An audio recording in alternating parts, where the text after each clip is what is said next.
जी दोस्तों, कैसे आप लोग। मेरा नाम है रायन। आज हम आपके लिए लेके आए हैं टोक्यो रिवेंजर्स के एपिसोड 5 का एक्सप्लेनेशन। अगर आपको वीडियो पसंद है तो प्लीज़ लाइक और सब्सक्राइब करना ना भूलिएगा। और एनिमे टॉपिक्स का ऑफिशियल इंस्टाग्राम अकाउंट अब लाइव है, तो प्लीज़ वहाँ पे हमें फॉलो करिएगा। एक लास्ट चीज़, अगले हफ्ते टोक्यो रिवेंजर्स का एपिसोड दोपहर के 12 बजे डलेगा। अब चलते हैं वीडियो पे।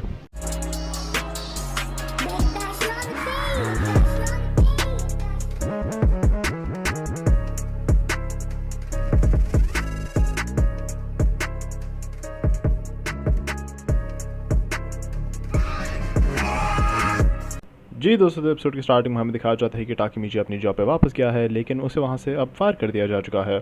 इसके बाद जब वो नाओटो के अपार्टमेंट वापस जाता है, वो नाओटो से पूछता है कि ये लोग हीना को उसकी फ्यूचर के बारे में सीधे सीधे बता क्यों नहीं देते। नाओटो सीधा मना कर देता है और टाकीमीची को बोलता है कि क्या वो आसान रास्ता लेके इस सिचुएशन से निकलने की कोशिश कर रहा है। नाओटो फिर टाकीमीची से पूछता है कि उसकी बात सुनने के बाद अगर हीना को लगने लगा कि टाकीमीची पागल है तो वो लोग क्या करेंगे, और कि नाओटो ने टाकीमीची पर भरोसा इसलिए करा था क्योंकि उस टाइम पे नाओटो का इंटरेस्ट वैसे ही सुपरनैचुरलिज्म में था। अब आकुन की डेथ के बाद ये लोग माइकी से प्रेजेंट में मिल भी नहीं सकते। इसके बाद टाकीमीची बोलता है कि काश ड्रैकन अब भी जिंदा होता।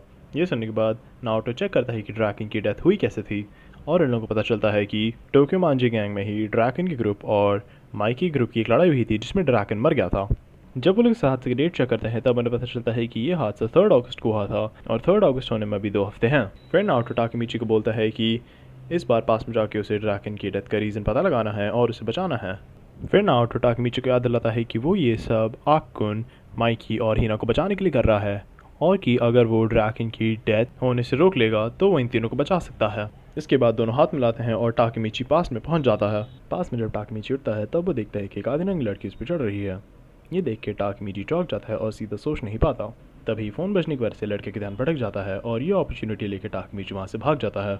एक बार टाकीमीची जब भागना बंद करता है तब वो सोचता है कि उसके जैसा बंदा जो ज़िंदगी भर कुंवार रहने वाला था, इतनी क्यूट लड़की के साथ क्या कर रहा था।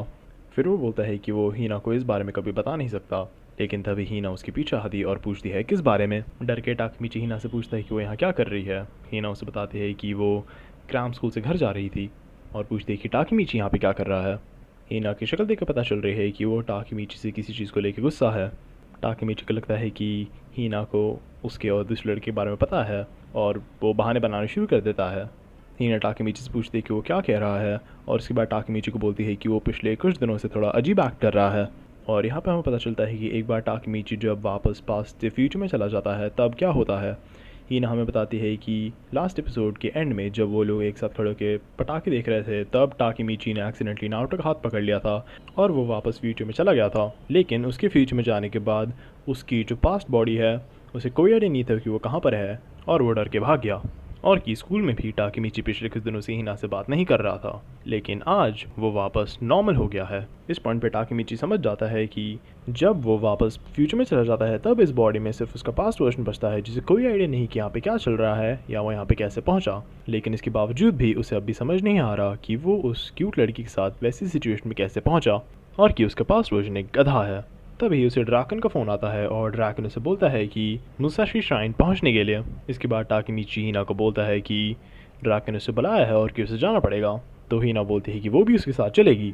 जब वो लोग वहाँ चल के जा रहे होते हैं तब हीना टाकीमीची से पूछती है कि उसके लिए क्या इंपॉर्टेंट है। इससे पहले कि टाकीमीची जवाब दे पाए, हीना बोलती है कि हीना के लिए ऐसे टाइम्स इंपॉर्टेंट है जहाँ पे वो लोग कुछ नहीं कर रहे हैं, बस एक साथ चल फिर रहे हैं, घूम रहे हैं और बात कर रहे हैं। मुसाशी श्राइन पहुंचने के बाद ये लोग ड्रैकन और बाकी सबका वेट कर रहे होते हैं, तभी कुछ गुंडे बाइक्स पे आते हैं। श्राइन के सामने रुकने के बाद वो लोग टाकीमीची को धमकाना शुरू कर देते हैं, लेकिन तभी टाकीमीची को पहचानने पर टोक्यो मांजी गैंग के कैप्टन टाकेशी मित्सुया उन्हें रोक देता है, और थोड़ी देर बाद ड्रैकन और माइकी भी वहाँ पहुँच जाते हैं। ड्रैकन हीना को देखने पर टाकीमीची से पूछता है कि वो उसे यहाँ पे क्यों लाया। टाकीमीची ड्रैकन से माफ़ी मांगता है और बोलता है कि उसे लगा नहीं था कि ये ऐसी मीटिंग होगी।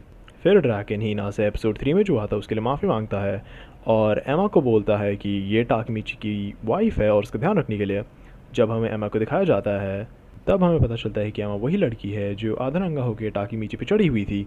एमा से बात करने पे हीना को पता चलता है कि टाकीमीची एमा को आधा नंगा देख के डर के भाग गया था। ये सुन के हीना बहुत गुस्सा हो जाती है। टाकीमीची को कूटने के बाद हीना चली जाती है और टाकीमीची एमा से 2 मिनट बात करता है। एमा से 2 मिनट बात करने पे टाकीमीची को पता चलता है कि एमा टाकीमीची के साथ हरकत इसलिए कर रही थी क्योंकि वो चाहती थी कि ड्रैगन जेलस फील करे। इसके बाद एमा भी हीना के पीछे पीछे चली जाती है। इसके बाद टोक्योमांजी गैंग की मीटिंग शुरू हो जाती है।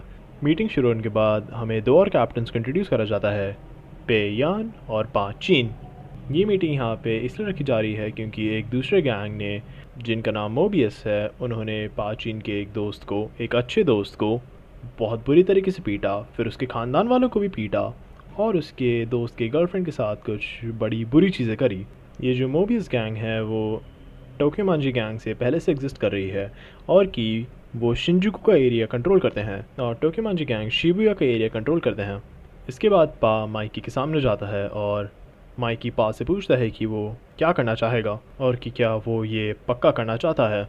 इसके बाद पा कहता है कि वो समझता है कि जिस गैंग के अगेंस्ट लोग जा रहे हैं वो बहुत स्ट्रॉन्ग है और कि टोक्योमांजी गैंग इस लड़ाई से साफ नहीं निकल पाएंगे। माइकी इसके बीच में कहता है कि वो ये नहीं पूछ रहा है और फिर एक और बार पूछता है कि क्या वो ये करना चाहता है। फिर पा चिल्ला के बोलता है कि हाँ वो ये करना चाहता है, वो इन लोगों को कूट के मारना चाहता है। ये सुनने के बाद माइकी सारे मेंबर्स को चिल्ला कहता है कि वो लोग मोबियस गैंग को क्रश कर देंगे और कि उनकी लड़ाई 3 अगस्त मुसाशी फेस्टिवल के दिन होगी। उस वक्त जब टाकीमीची इन सब चीज़ों के बारे में सोच रहा होता है तब वो एक चीज़ समझ जाता है कि वो छोटे दिमाग वाला है और कि वो ऐसी चीज़ें समझ नहीं सकता। तो टाकीमीची डिसाइड करता है कि वो ड्रैगन का बॉडीगार्ड बन जाएगा। लेकिन अगली सुबह जब वो ड्रैगन से जाके बात करता है, ड्रैगन सीधा सीधा मना कर देता है।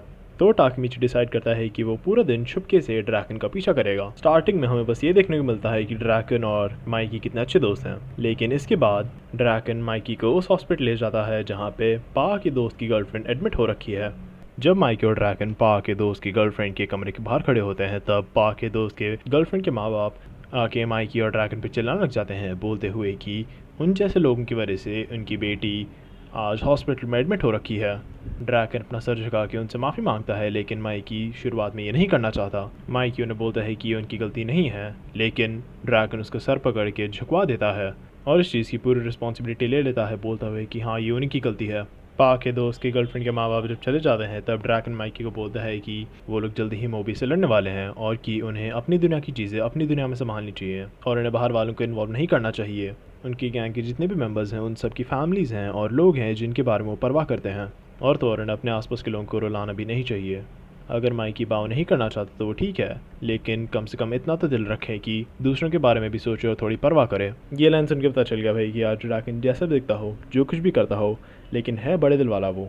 इसके बाद माइकी ड्रैगन से माफ़ी मांगता है और बोलता है कि वो बहुत शुक्रगुजार है कि यहाँ पे उसके साथ ड्रैगन भी है। ये सुन के टाकीमीची समझ गया कि ड्रैगन की डेथ के बाद फ्यूचर में टोक्योमांजी गैंग बदल क्यों गई, क्योंकि टोक्योमांजी गैंग का लीडर माइकी होगा लेकिन टोक्योमांजी गैंग का दिल ड्रैगन है।